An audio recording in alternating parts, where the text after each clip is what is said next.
So, ang tawag natin dito ay pinakbet ala Becoming Filipino. Okay? Wala natin may pangalan eh. Pero dahil naka-headband ako, tawagin natin tong pinakbet ala Becoming Filipino. Shoutout sa iyo, Kulas!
Only batang 90s knows the satisfaction of hahaing the electric fan.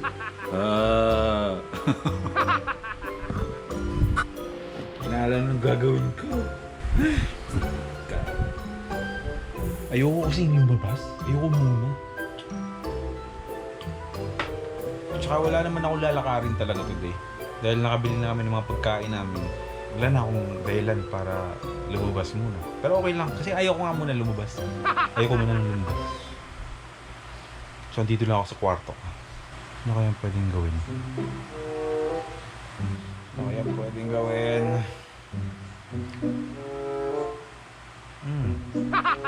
Parang gusto ko nung pinakbit. Pinakbit na parang pinakbit ng Jerry's Grill. Yung may chicharon, tsaka merong fried liempo. Crispy liempo, no?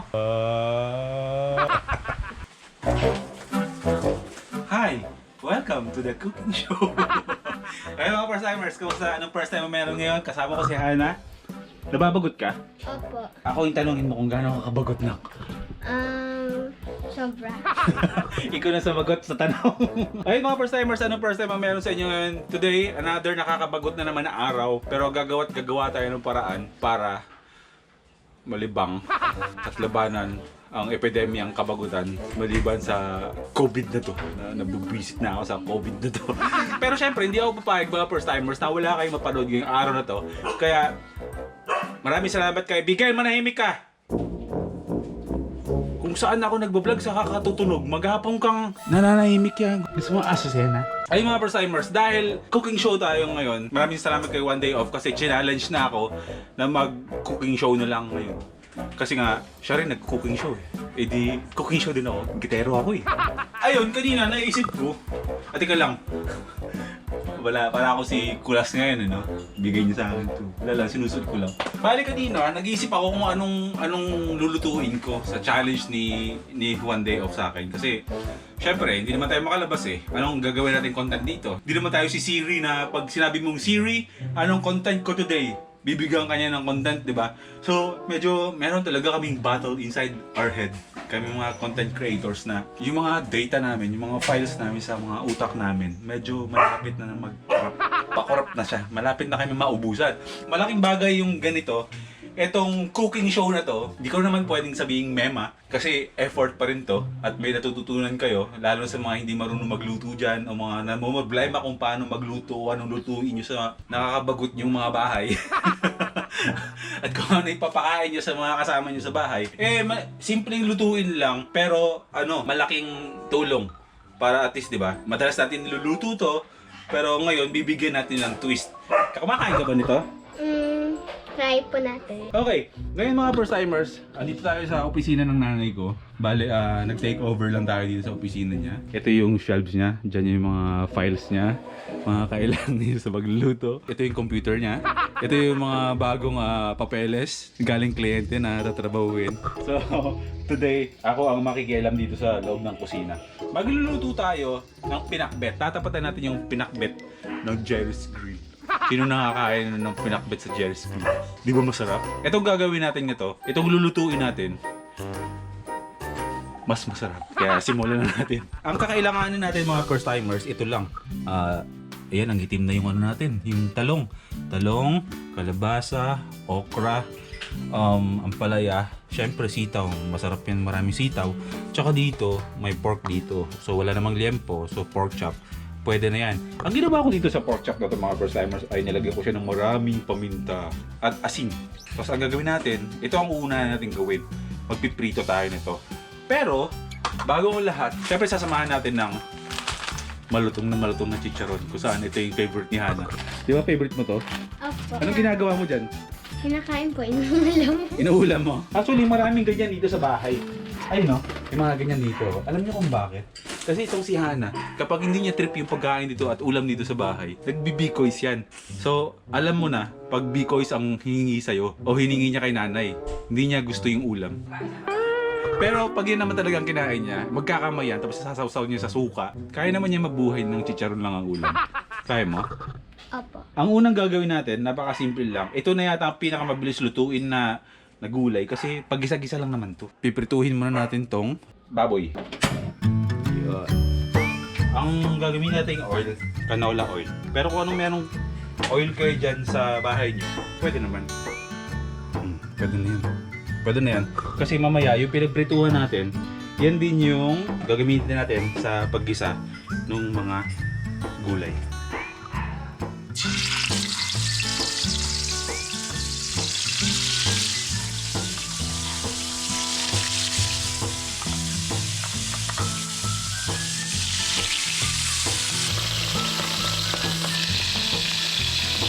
Habang nagpiprito tayo, nakalimutan ko, magano pala tayo, maghiwa tayo ng spices natin.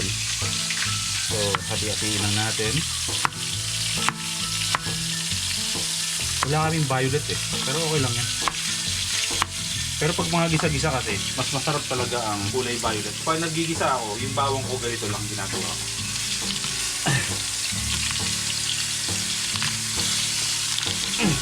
So, ayan lang.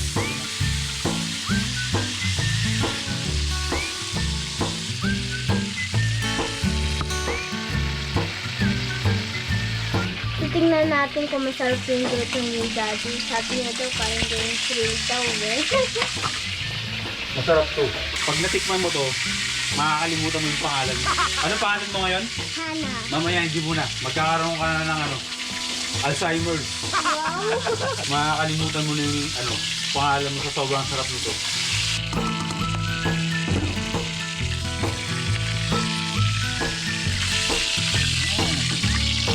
Ito yung lahat ng crispy. Ito na lahat ng crispy baboy natin. So, itatabi muna natin to. Ngayon, ang gagawin natin, syempre, sobrang dami ng mantika niyan. Diyan din tayo magigisa. Babawasan natin yan. Ba? So, magigisa tayo sa mabilis na paraan. Bawang.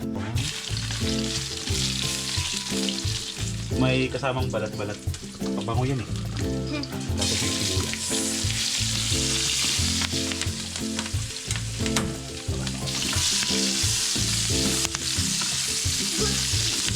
Namoy mo? Opo. Bango, bango. Sarap. Siyempre, luto ni Daddy. Siyempre. Okay? Kasi nagluluto naman ako nito, pero lahat kasi sinasabay-sabay ko. Pero ang binigay sa akin tip ni nanay, ang pinakaunang ihulog mo na gulay is itong kalabasa. Kasi matigas ang kalabasa.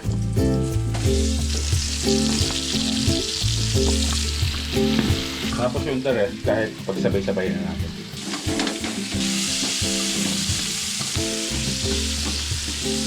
Takpan muna natin para mabilis lumambot.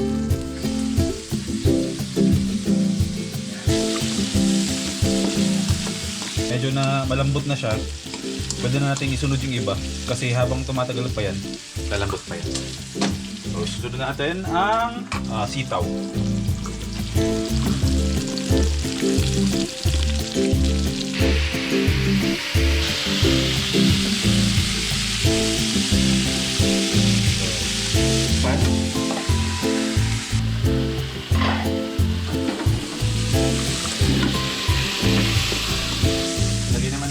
ngayon ang palaya, talong, tsaka okra. Okay.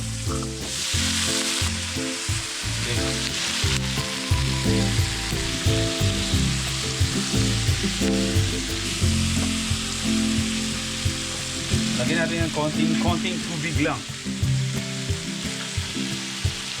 Ay, what? Ito lang tubig.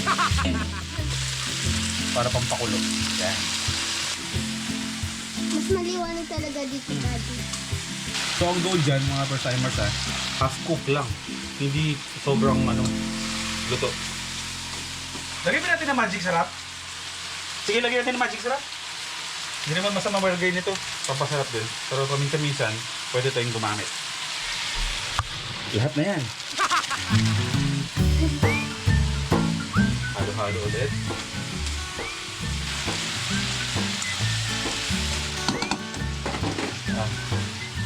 Paminta. Alam niyo ba, meron akong trivia. Si Lito Lapid dati, nung naging senador, ang batas na ginawa niya, ang ipagbawal lang gumamit ng stapler sa paminta. Hindi pumasa. Paminta. Okay, game. Stop na yan.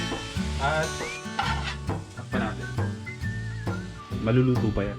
Maluluto pa. Ang next natin gagawin, itong mga pork chop na to, hihiwain natin. Tingnan natin yung buto.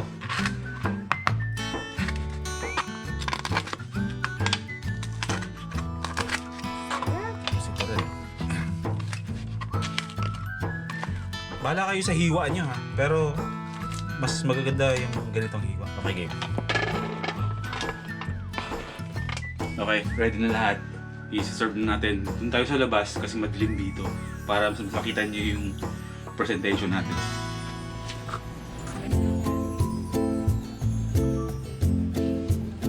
Kakaalaman na. Wow! On time ka! Kung saan luto na, saka kadadating ah. Ano yung mga isko? Ha? Sarap. Saan lang yung one? Huwag kang magreklamo. Nagkikritik ka pa, wala ka naman na itulong. Sarap. Sarap, sarap. Ganito ang gagawin natin. Wow! Yung hiniwa. Susunod naman. Gagawin natin sa ano natin. Daming simple. Sarapin!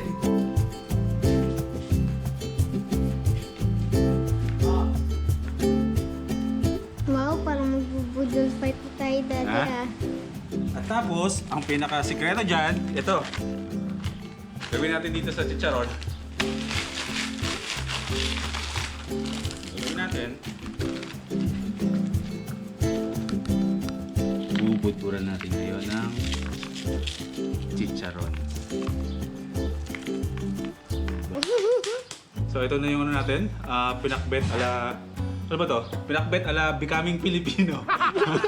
Kasi nakaganito ako eh, di ba? So ang tawag natin dito ay pinakbet ala Becoming Filipino. Okay? Wala natin may pangalan eh. Pero dahil naka-headband ako, tawagin natin tong pinakbet ala Becoming Filipino. Shoutout sa iyo, Kulas! So titikman natin ngayon. Titikman natin. Sarap, sarap, sarap. Ay, wag na pala. Andiyan na si Reprof eh. Teka na. Sarap, sarap, sarap, sarap. Sarap, sarap naman yan. Patigim naman yan. Ay, bakit sa loob eh? Okay na. Titikman na natin ha. Kung anong lasa. Ito, favorite ko tong ano na to eh. Yung palaya. Papa.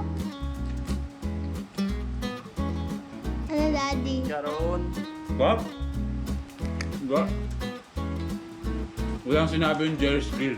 Pag ito niluto at binalo ko to, magsasara yung Jerry's Grill. Matay nga chef doon. Ano naman ang favorite ko sa ano yun? Baka makulangan ka, hindi may mahilig sa maalat Ano? nito. Ano? Kaya nang gusto ko yung okra tsaka yung pala. So yun yung mga first timers ha, sundan nyo lang yung mga ingredients natin na napakadali lutuin. Depende naman sa inyo kung paano lutuin. Lagyan nyo lang ng twist, bahala na kayo sa discarte nyo. Pero ito na yan. Ito na yung ulam namin ngayong gabi. O ano, one day off. Anong next na i-dare mo sa akin na lulutuin? Ganun lang gawin natin. Araw-araw lang tayo magsalita ng challenge kung paano magluto. O siya, sige.